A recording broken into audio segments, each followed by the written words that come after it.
Я хочу сказати окремо для народу Білорусі, ви європейський народ, і який буде разом з усіма нашими народами в об'єднаній нашій вільній Європі, Європі мирній, Європі сильній. І вас не стерти, нас усіх не стерти.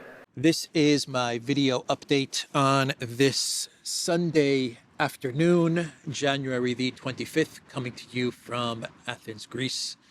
Let's talk about some news.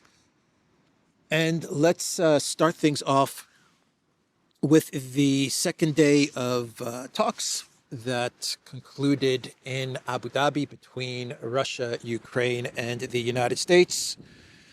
We don't have much to go on, not much information as to what was discussed during these talks, the 2 days of talks that took place in Abu Dhabi. We're getting nothing from the Russian side of things. No media outlets are reporting on what was discussed. No statements from Russian officials. On the U.S.-Ukraine side of things, we are getting some statements. Some U.S. officials are leaking some information to U.S. media outlets, Axios, Politico, and the New York Times. And Zelensky said that the talks are working towards ending the war. That was his statement. Witkoff said that he's very happy with the way things progressed, especially on the second day. I will read you what Witkoff posted on X. And then we have the U.S. officials, the anonymous officials familiar with the matter, who are leaking some information to U.S. Media outlets. So that's really all we have to go on as far as what was concluded during the second day of talks between Russia, the U.S., and Ukraine. What we do know, and this is being reported by Axios, but other outlets are picking it up, is that we're going to have a third meeting, which is going to take place once again in Abu Dhabi on February the 1st. Once again, Russia, Ukraine, and the United States. We are also getting information from Axios that Ukraine and Russia actually sat down together without the United States in the room. So you were having meetings between the U.S., Russia, and Ukraine, between the U.S. and Russia, between the U.S. and Ukraine. But you actually had on day 2 Russia and Ukraine meeting together without the United States present. So that was also reported by Axios. And then you have the news from a U.S. official that Putin and Zelensky may be meeting very soon. We're going to have the February 1st meeting, and then you could be seeing a meeting between Putin and Zelensky. And if Putin is indeed going to be meeting with Zelensky, or if that's where this is heading, then you know that you have a deal, because Putin's not going to meet with the Green Goblin unless there's some sort of an agreement in place that has been worked out by the negotiators. So that is where we are with the talks. I'm going to tell you what some of the officials leaking to the U.S. media, what they are saying. I don't believe many of the things that they are leaking, because if you believe what they're leaking to the media outlets, to the U.S. media outlets, then it looks like we're heading towards a Minsk 3, and Russia's going to be making very, very big concessions. That is why I don't believe what they are saying, but that's what we have to go on. The AI me, the AI Alex that is on YouTube, sits right here, I believe, either here or over there. And the AI Alex gives a pretty good report. The AI Alex, he doesn't pause, he doesn't stumble, he doesn't mess up, he doesn't repeat things. But then again, he doesn't walk He doesn't talk. He doesn't feed the cats or speak to the birds. And he's not human. I'm trying to get the AI Alex removed, but the AI Alex keeps on churning out videos. Oh well. Let's walk a bit and mess up the AI Alex. So what are the U.S. officials familiar with the matter? What are they telling Axios, Politico, and the New York Times? Mainly Politico and the New York Times. They're the ones that are reporting information that they've received from U.S. officials. They are saying that there are two unresolved issues. The two main issues that are unresolved that they're working on are the security guarantees. That's the one big issue. And the other big issue is the territory issue. And when it comes to the security guarantees, the U.S. officials are saying that Ukraine really does not care about the coalition of the willing providing security guarantees. France, the UK, European forces. Ukraine is not interested in whatever security guarantees they provide or boots on the ground or anything like that. What they really want is the U.S. present in Ukraine. And so far, what the U.S. has committed to is to provide intel, monitoring with drones, monitoring the situation in Ukraine with drones, and stuff like that, to the coalition of the willing forces that would be stationed in Ukraine. Russia has said that they will not accept any Western forces in Ukraine. So that's the one big issue that they have yet to resolve. But they are talking about, according to the U.S. officials, they are discussing a buffer zone, and they are discussing a ceasefire in the buffer zone, which will be in the Donbas area. And that takes us to the next big sticking point, the next topic that they are discussing, that they are trying to resolve, and that is the territory issue. And so the Russian side wants the Ukraine military to leave Donbas. Ukraine continues to refuse to leave the parts of Donbas that they still control. And then you have Zaporozhye. And according to Politico,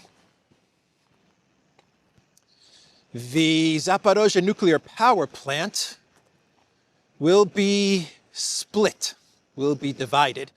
And Politico claims that a U.S. official told them that Russia proposed sharing the electricity from the ZNPP between Russia and Ukraine. Ukraine wants control of the ZNPP. There were ideas about the United States controlling the ZNPP, and Russia's counter to that. Even though Russia controls the ZNPP, they've controlled the ZNPP for many, many years now. And according to the Russian Constitution, Zaporozhye is part of the Russian Federation. But according to the U.S. official, Russia's counter to that proposal, to the U.S. managing the ZNPP or Ukraine taking control of the ZNPP, Russia's counter to that was that we'll split it. We'll split the electricity. And that's how the ZNPP will be handled. I don't know what that means as far as Zaporozhye is concerned. Does that mean that Russia would accept some sort of a freeze on the contact line of Zaporozhye? We don't have the information on that. No details about Zaporozhye. No details about Kherson, Donbas. They have not been able to resolve Donbas, but they are talking buffer zones and military monitoring of the buffer zones and some sort of a ceasefire in Donbas. So look, as you read the reports from Politico and from the New York Times, if you go through what they're reporting and you go through what the U.S. officials are leaking to these outlets, the conclusion that I'm getting is that we're looking at big Russian concessions and some sort of a freeze Minsk III setup, and the issue of money and investment and business opportunities is also something that they're discussing. And according to Politico and according to the New York Times, they're saying that Russia is looking at this in a very positive way. The possibility of actually taking part in the 800 billion investment prosperity plan that I talked about yesterday. Russia would be taking part in that and benefiting from it, and the possibility of doing business with the United States, according to Politico. The Russian side is very interested in business with the United States. So do I believe it? As I said, I don't believe the U.S. officials, what they're leaking. I don't believe the reporting, because it would run completely counter to everything that Russia, the Kremlin, Putin, every single Russian official has been saying for the past 4 years. Definitely since June 2024, root causes Putin's speech at the foreign ministry. It would run counter to everything they've been saying. No ceasefire, no foreign troops. Zaporozhye, Kherson, Donetsk, Lugansk is part of the Russian Federation now. It would run completely counter to everything they have been saying, which is why I seriously doubt the leaks and the reporting from the NYT, Politico, and to a certain extent Axios. Axios didn't really get into too many of the details as far as Donbas and Zaporozhye and security guarantees. They focused more on the statement from Witkoff. They focused on February 1st, the third meeting, and they also talked about a possible Zelensky Putin meeting. But anyway, that is the update as far as what we know from the second day of talks in Abu Dhabi, with the United States playing the part of the neutral mediator. The U.S. completely neutral in this. They're just trying to get peace. That's it. Here's what Witkoff posted on X, the special envoy, Steve Witkoff. On Friday and Saturday, the United States coordinated a bilateral meeting alongside Ukraine and Russia, graciously hosted by the United Arab Emirates. Talks were very constructive, and plans were made to continue conversations next week in Abu Dhabi. President Trump and his entire team are dedicated to bringing peace to this war. The peace president, Trump, he's looking for his 9.5 or 9.25 conflict resolved, because you have the whole Cambodia thing. So it's 9.25 or 9 2/3 or something like that. So yeah, and number 9 is going to be a big one. Number 9 could be his Nobel Peace Prize. That's right. Budanov was at these meetings, representing Ukraine. Umerov, Budanov. Well, Budanov representing the CIA and Ukraine, I guess. And from what I understand, Ushakov attended the second day of meetings, which would mean that you had a very senior high-level Russian official at the second day of meetings. I believe I read that Ushakov was there. I might be wrong, but I don't think so. If Ushakov was present on the second day of meetings, then that could signal that we are getting close to some sort of a deal. And if we are close to some sort of a deal, I wonder if it's Alaska, Anchorage, or if it's Minsk 3. We don't even know much about Alaska Anchorage, what was agreed on. All we know is that it was something very close to June 2024 root causes Istanbul Plus. Russia, the Kremlin, is very quiet about everything that is taking place. Very quiet. Axios is reporting on this. Is U.S., Russia, Ukraine trilateral talks to end war made progress? U.S. officials say. Politico's article is U.S. officials, more Ukraine-Russia talks coming next week. This week's meetings were the first time all three countries sat face-to-face for talks to try and hash out a ceasefire. And the New York Times, their article is Ukraine peace talks end on positive note as Zelensky teases future meeting. President Volodymyr Zelensky of Ukraine said that rare three-way negotiations between Ukraine, Russia, and American teams in Abu Dhabi had been constructive.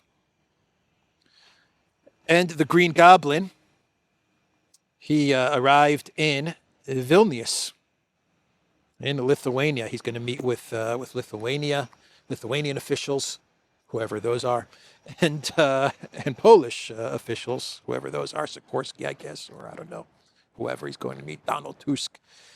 But Zelensky doesn't stay in Ukraine or Kiev. He only hangs out there for maybe an hour or two, and then he's on a plane going somewhere. So he's in Vilnius to discuss things with Poland and the superpower known as Lithuania.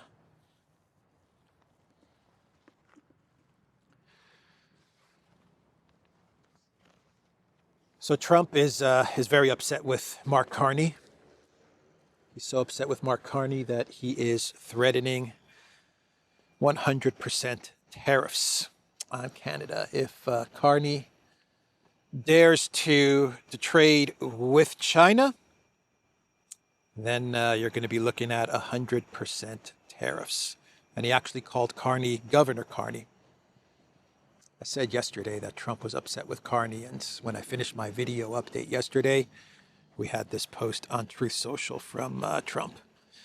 And Trump is not happy with the Canadian Prime Minister, not happy at all. If Governor Carney thinks he is going to make Canada a drop-off port for China to send goods and products into the United States, he is sorely mistaken. China will eat Canada alive, completely devour it, including the destruction of their businesses, social fabric, and general way of life. If Canada makes a deal with China, it will immediately be hit with 100% tariff against all Canadian goods and products coming into the USA. Thank you for your attention to this matter, President DJT. I don't like it. I don't like that. Carney. Don't like him. If you like this video, hit the like. Also, subscribe to this channel and share this video. Trump is giving some tough love. That's what he's doing to Canada. That's how much Trump loves Canada. It's tough love. He's protecting Canada from China. Sometimes when you love someone, you have to be tough. You have to punish them. Sometimes you have to threaten to punish someone in order to protect them. And that is exactly what Trump is doing here. Protecting Canada from being devoured by China. China's going to devour Canada. Eat Canada up. Eat Canada up, all of it. Canada, very tasty. That's what the Chinese are going to do to Canada. Very tasty, that Mark Carney. So Trump has to protect Canada. So in order to protect Canada, you have to threaten 100% tariffs. It's for Canada's own good. So that's Trump's post on Truth Social. Germany wants its gold back from the United States. At least we're getting reports that Germany is thinking about getting its gold back, which the United States is holding, taking very good care of Germany's gold, probably in Fort Knox. Whatever happened to Fort Knox? Wasn't Fort Knox going to be opened? Never was opened, was it? Because there's nothing there. No, I don't know that. I don't know. I'm sure there's a lot of gold. I'm sure there's tons and tons and tons of gold. Gold all the way up to the sky in Fort Knox, including Germany's gold, or maybe Germany's gold is somewhere in New York City. Some basement in New York City. Wasn't it Die Hard 3 or Die Hard 3? Yeah, I think it was Die Hard 3 or 4, where they stole was it gold that they stole in New York City? I forgot, with Samuel Jackson, that Die Hard. Maybe Germany's gold is there. Anyway, Germany wants it back. They want it back. It's $100 billion in gold, or maybe more. And they don't trust the United States anymore. The trust is gone. Germany's trust in the United States is gone. The world is changing. Europe and the US, they're fighting. They used to be best friends, but now they're fighting. We absolutely must believe that they are fighting. It's not theater. It's real. It's a real fight that is taking place between the US and Germany, between the US and Europe. It's a real fight. All the way to the point where Germany is asking for their gold back. Will the US give their gold back? Probably not. Probably not. Seizing Germany's gold. Maybe you can get a loan on the gold, like the Russian frozen assets, and give the money to the Green Goblin or something like that. Podolyak, I hear there's $100 billion in gold in America. Maybe I take this gold, or I get a loan for this gold. It's a good idea, Mr. President. You're so smart. Oh boy. So sticking with Germany, they want, what does Germany want? They want 1.3, or a German MP wants 1.3 trillion paid to Germany for the destruction of Nord Stream. Yeah, 1.3 trillion is what a German MP, I think he's from the AfD, this guy, or this gal, I don't know. 1.3 trillion, which is the exact amount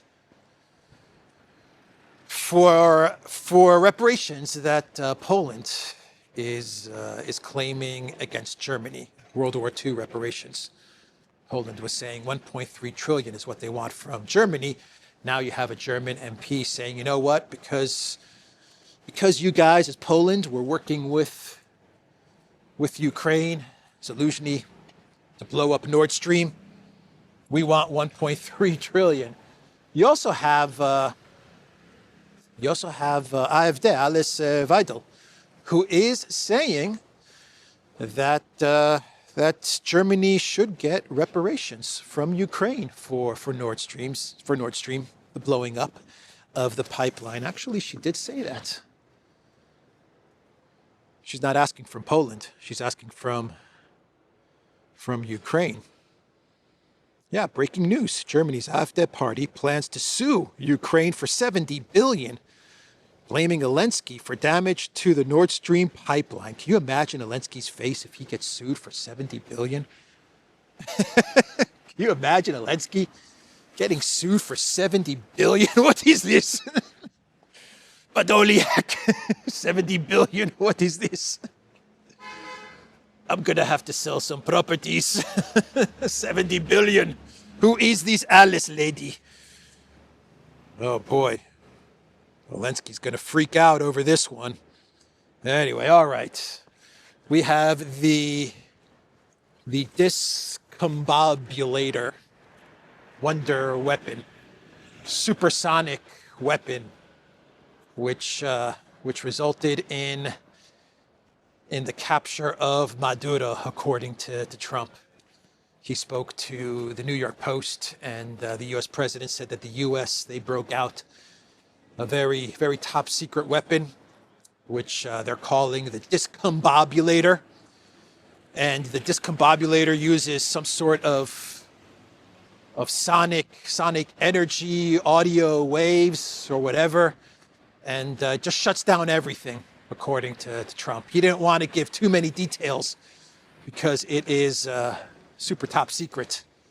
But the Discombobulator, basically the US military pressed a couple of buttons, according to Trump, and they turned the Discombobulator on, and the Discombobulator shut down everything. And then the U.S. military just walked into Caracas and they grabbed Maduro. According to President Trump, the Discombobulator even shuts down, deactivates Chinese weapons. It shuts down Russian weapons and Russian air defense systems. All of it. It just shuts it all down. And you just have to press a couple of buttons, according to Trump. And that's it. All the weapon systems that Venezuela had were completely useless. The Discombobulator. But Trump couldn't get into any of the details for the Discombobulator. This is all according to the New York Post. Trump reveals to the Post secret Discombobulator weapon was crucial to Venezuelan raid on Maduro. They never got their rockets off. They had Russian and Chinese rockets, and they never got one off. We came in, they pressed buttons, and nothing worked. They were all set for us. At one point, according to a witness, that's Trump. That's what Trump said about the Discombobulator. And then we have a witness telling the New York Post, at one point, they launched something. I don't know how to describe it. It was like a very intense sound wave. Suddenly, I felt like my head was exploding from the inside, the witness said. Some people are speculating that this has to do with the whole Havana syndrome thing, that the Havana syndrome thing, that they were blaming on Russia at a point in time, but this was actually the testing of the Discombobulator. Other analysts are theorizing that the Discombobulator is not just one system, but many systems, that when you combine them all together, has this effect on weapons systems and on people. It causes people to vomit and bleed from the nose. It sounds horrific, actually. And then you have other theories which claim this is old tech, old U.S. tech, old Soviet technology or something like that. Old Mayan or Aztec technology. I don't know. It's the Discombobulator. I think it's a system that is running. My sources are telling me that the Discombobulator is a system that runs on the flux capacitor, and the flux capacitor is powering the Discombobulator from a DeLorean. And when you drive the DeLorean to 88 miles per hour, that's when the flux capacitor is activated, which then in turn activates the Discombobulator. That's what my sources are telling me. I don't know.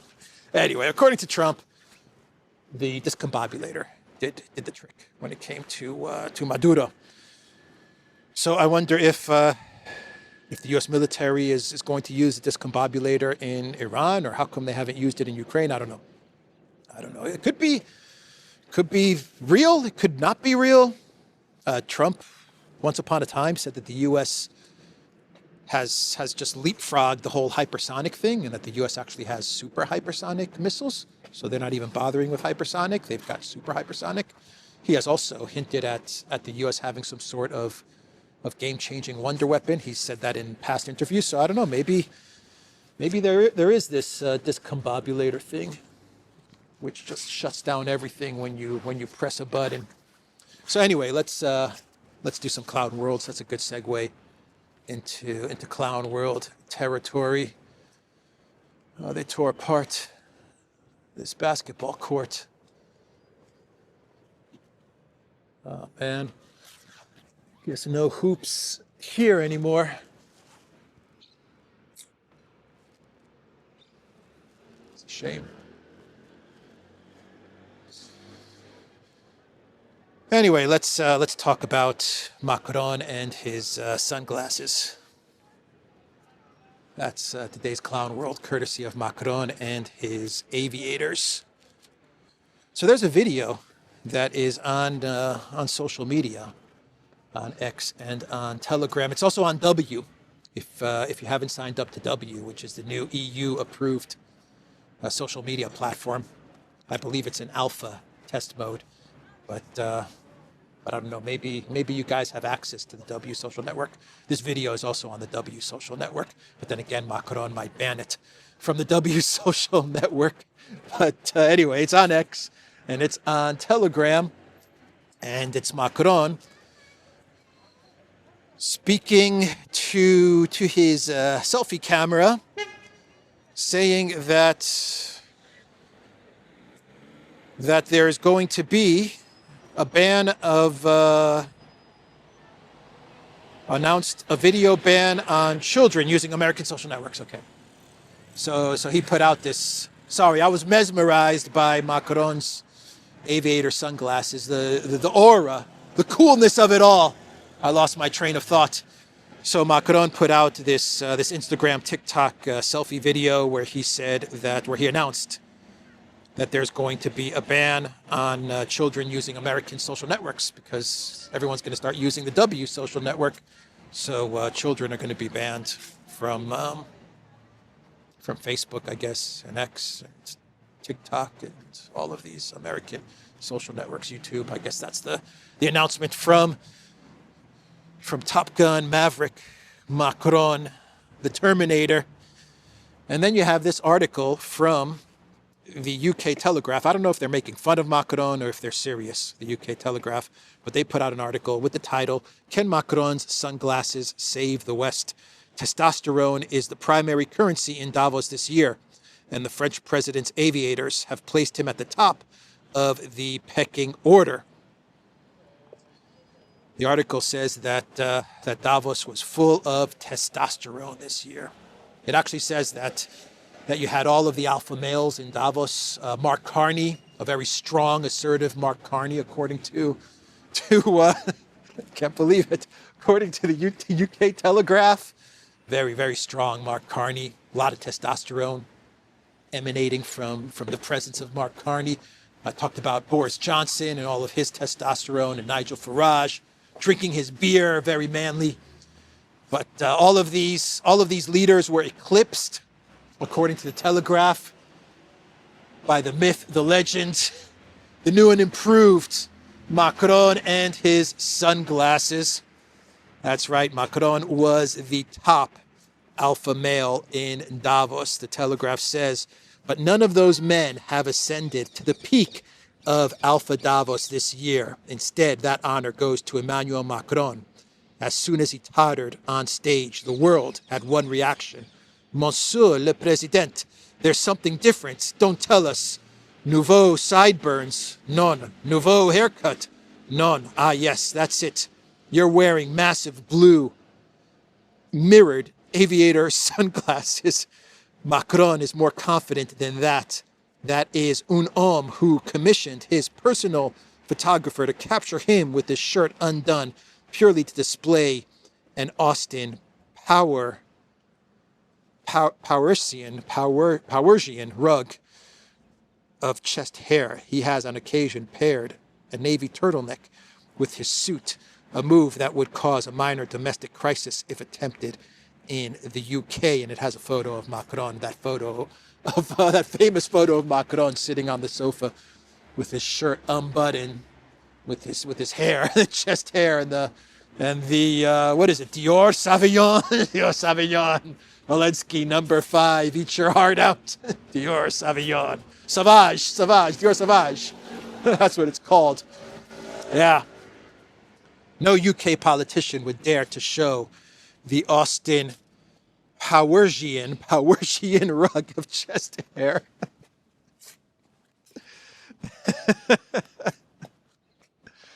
Oh, Austin Powers and Macron. Macron and Austin Powers. Yeah, I can see it. But no, the sideburns, the aviator sunglasses. The Telegraph actually says that Macron is cooler than Tom Cruise. Many remarked that he looked like Tom Cruise. And he did. Though less like the character Tom Cruise plays and more like the actual Tom Cruise when he appears at premieres or at Wimbledon. This is an important distinction because the characters Tom Cruise plays are cool. Actual Tom Cruise is one of the strangest men on the planet. Is that right? Actual Tom Cruise is one of the Yeah, one of the strangest men on the planet. Okay, so maybe this article is mocking Macron. Maybe the Telegraph is mocking Macron. Maybe they're complimenting Macron. I can't figure it out. I can't figure out what the Telegraph's angle is. But anyway, I will leave it there. Literan.locals.com. We are on Telegram. We are on X. We're also on Rumble. You can find me on W. And I will see everyone tomorrow. 26% off everything on the Duran shop.